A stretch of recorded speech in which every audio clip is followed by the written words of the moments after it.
Good afternoon, Mr. Cedric. My name is Jericho from 7 Amos, and today I'm gonna present about the 3 laws of motion by Sir Isaac Newton. Let's get started. So the first law of motion is law of inertia. An object at rest will stay at rest, while an object doing motion will continue doing motion in the same speed and same direction, unless an exterior force acts upon it. So what I mean is, an object which is not moving will continue doing nothing until a new force gives the force to the object. So this is the demonstration for the law of inertia. So, like what I said before, an object at rest will stay at rest. So right now, as you can see, the books are resting, and it will continue resting, and it will never change in position until a new force applied to it. Now, I have a piece of paper. When I throw this piece of paper upwards, it falls down. Why? It is because of gravity and air resistance.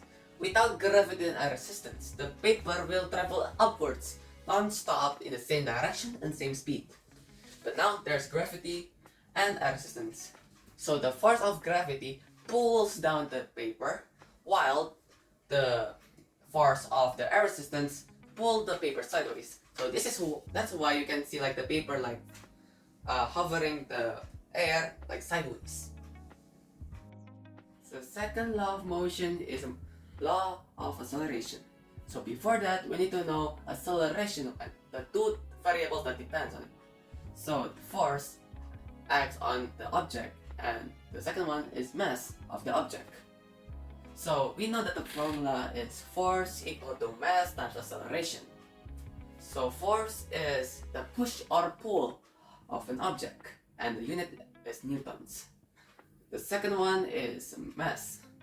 Mass is the amount of matter in an object, and the unit is kilograms.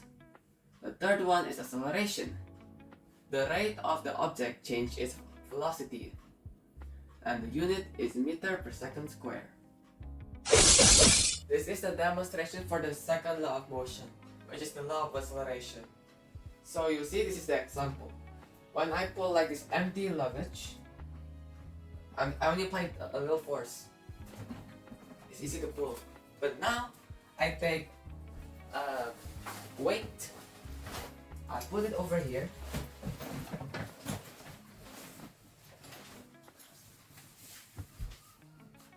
now it is much more heavier because I already put more weight. Now I will try to pull it.